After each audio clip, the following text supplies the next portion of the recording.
Melissa Bangs is a native Missoulian and a fifth-generation Montanan.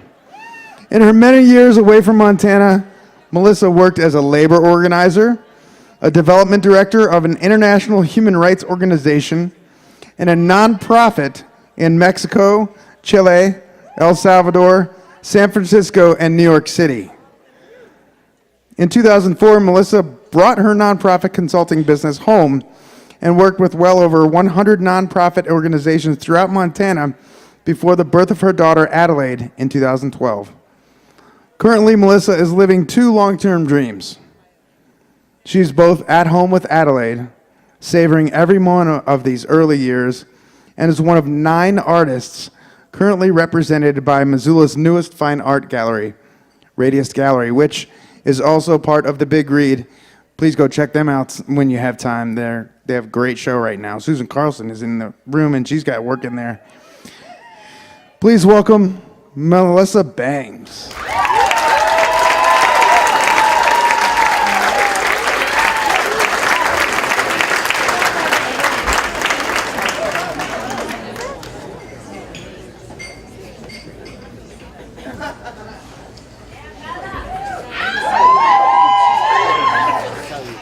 Well, I can't see anyone.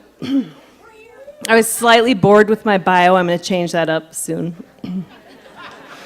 Needs a little more humor, I think. I'm not going to look at the timer again.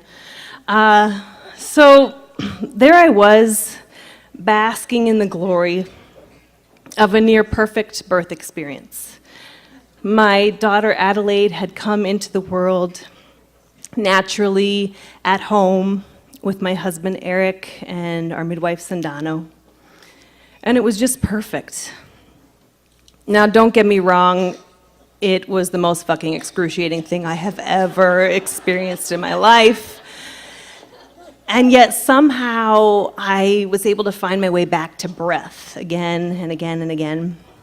I had this idea that although I knew nothing about giving birth to a baby, that my body probably knew something about it, and that if I could manage to just like stay out of my body's way, maybe she'd pull it off. And so I had these ideas like, okay, I'm not going to brace myself or like run from the pain. I'm gonna lean into it. I'm gonna just keep returning to breath. And I had all these mantras to help myself like lean in to the most fucking excruciating thing I've ever felt in my life. And they were mantras like, I am butter. I am elastic. They would have been funnier if I'd said them out loud. I was saying them in my mind, but my vagina is huge. And what do you know, like 10 hours later, out pops this like beautiful, extraordinary baby, and she's perfect, she's wide-eyed, she's present, she's magnificent. And I have to admit, I got a little cocky. I didn't have one tear, I didn't need one suture, and I thought, whoa, who knew? I mean, I kind of took that like a champ. And I was thinking, well, okay, I know I'm like totally fucking exhausted, and I just passed a blood clot the size of a grapefruit, but my vagina is huge. I could not have known in that moment what was coming next. I mean, I know that sleep deprivation is an international form of torture, and anyone sleep deprived long enough will lose their mind. I just couldn't know that 1 month without any deep sleep would constitute enough. So, some people, they want to connect with the divine, so they, take peyote and wander into the desert with a shaman, or they, take a vow of silence and fast for a very long time on a mountaintop. Me, I just decided to give birth at 40 and not sleep for a month, and all of a sudden, I see God in everything. It's like I could see the vibration and hear the tone in every living thing and every inanimate object. And I felt as if I was like this open divine channel to all these cosmic ancient truths, and they were coming through me like wildfire. I couldn't keep up with them. One day I take my husband Eric, I said, babe, there are only ever two choices ever in any given moment in life: love or fear. And I was really excited, like everything was hitting, it was coming so fast. I was so excited, I was like, wow, everything's vibrating, like it's vibrating faster and faster and faster. I think it's all gonna dissolve. I think it's all gonna turn to light. And well, light is love and light is compassion. And I wanted to really share with my beloved that the physical was dissolving and it was just all gonna become love, of course, with the arrival of this magnificent baby. And so I did a bunch of wild things. I did this like piece of naked performance art for him.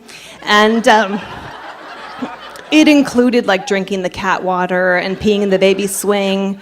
And the most magnificent, sort of like the crescendo of the performance, I like threw down a glass and I stepped all over it with my bare feet. Somehow the message of like, babe, it is all love was kind of lost in translation in that final moment. And I find myself in the next moment, cut to next scene, in lockdown at the Providence Center with rock hard triple Ds and mastitis, and I'm just aching to feed my baby. And I am not gonna cry, and I wanted to feed her, I wanted to hold her, I wanted to smell her, I wanted to see her, and I really felt as if my arms had been ripped off my body, or several vital organs just ripped out, and that I really might just bleed out. And with that pain also came just this shame, the shame of abandoning her. I mean, I had never met a being as vulnerable as this little being that came out of me, and I'd never been needed as profoundly as she needed me, and I was just gone. I was so far gone. Thankfully, in my peculiar experience, there was the pain, there was the shame, but with that came these voices, these gentle, loving voices that were kind of always whispering to me, and they'd say things like, there is no right or wrong. It is all about intention. They'd say things like, the past is done, you are forgiven, there is only now, and you are love. And they'd say things like, breathe, Mela, breathe. And when I could listen to them, and when I remembered to breathe and I turned to breath, I could have a moment away from just like that agony of missing her and feeling like such a fucking failure as a mom. Like we're a month in and I'd already abandoned my child. And I was allowed in breath and in with these voices, wherever they were coming from, to have some moments in my time at Providence that were quite extraordinary, that were full of wonder and awe and humor and creativity. And I'm going to tell you a few. I remember I believed that everyone's physical flaw was a sign that they too were God. So everyone that come in my room, I'd be like, where's her flaw? Where's her flaw? And there was a nurse who had a wandering eye, and another one whose eyes were like bug-eyed, and another one who had like scars on her neck. I was like, yep, divine, divine, divine. And I had to just like laugh out loud when I realized that the two people that really needed to hear me for me to ever get to go home were my psychiatrist and my social worker, and they both fucking wore hearing aids. I was like, what does that mean? I remember one day sitting in my hospital bed looking out the window, and I laughed about something. In that moment, a gust of wind came up and it like twirled these beautiful, vibrant yellow leaves in this pattern. And the pattern seemed to mimic the pattern of my laugh. And that made me laugh. And then it happened again, and that made me laugh again. And the wind and the tree and the leaves and I went on like that for a while together, just laughing together. I remember one night I played Monopoly with God. There were 4 psych patients and then this male nurse who was in his way. He was so compassionate and loving and funny and smart. And I thought, oh, he's the manifestation of God in the room tonight. There's no doubt about that. And it was so fun, and God and I tied. But not before he agreed to clean up the shanty towns on Mediterranean and Baltic Avenue. And I was like, this shit is so cool. Here I am in lockdown in the psych ward. I've lost my mind, and God and I are eradicating poverty.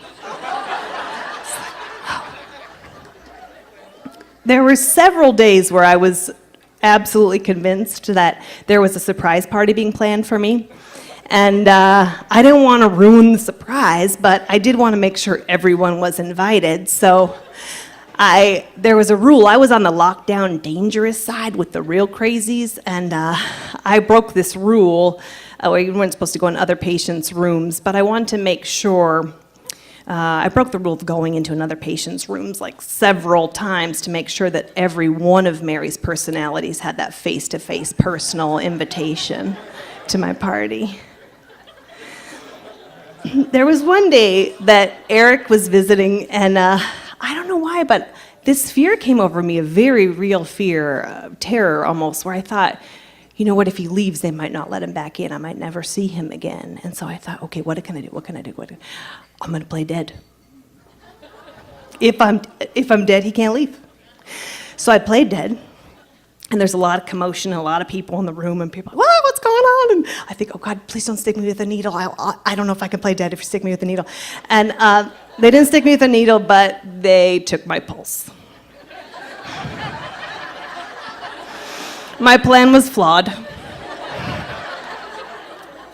But while playing dead, still quite beautifully, I realized, what a fantastic flaw. I mean, if I were actually dead at some point, they'd bury me. But if I'm in a coma, maybe they'll let him hang out for 10, 20, 30 years. You know, I will never know of the wild, unbelievable experiences I had, perceptions I had, which were the crazy hormone depletion, which was the sleep deprivation, and which was related to any one of the 9 psychotropic drugs I was on in the time that I was there.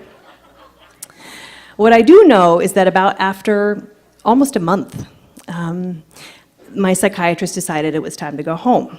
Diagnosis, bipolar. Medication, lithium. Status, stabilized. And they told me before I went home, if you don't want to end up back in here, you have to sleep. Well, within a few days home, insomnia sets in, and I can't sleep, and I'm terrified. And then I start having anxiety attacks, many of them. And accompanying that little beautiful band is lithium, which had many side effects, but the most painful or the hardest for me to grapple with was this absolute emotional flattening, this detachment where I knew that I loved Adelaide, but I couldn't feel it. And I had been told that if I were ever to go off the lithium, I would end up back in the psych ward and I would likely hurt Adelaide. And that idea that I could ever hurt her in any mental state was so devastating for me. It really stripped me of my sense of self, and I was paralyzed in that place for quite a long time. Well, I say a long time. It was less than a week where I was just paralyzed, and then I remembered to breathe. I took a bunch of deep breaths and just found this place in stillness, and at some point I felt like I was almost knocked over the head with my sense of self, and I said, wait a minute.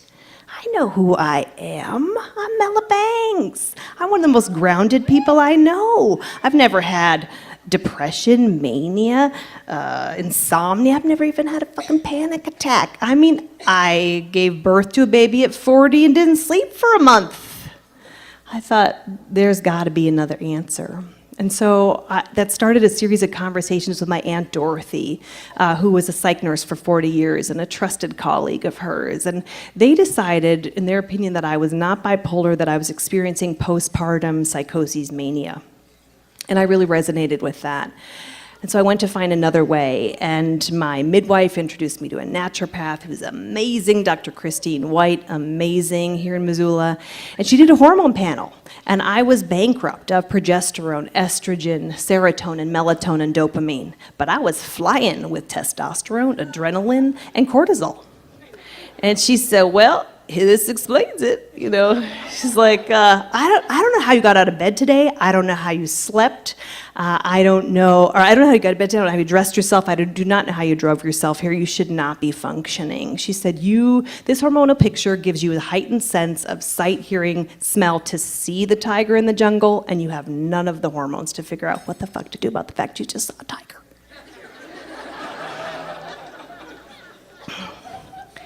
Amazingly, the regimen she put me on, within 3 weeks, my insomnia, my anxiety attacks faded to nothing, and all that was left was this detachment. And again, returned to breath, got really quiet, and my truth was very clear. It was not in me to live my life in fear and raise Adelaide not feeling love for her, so I went off lithium. And that was almost 2 years ago now. And I have not had a repeat symptom.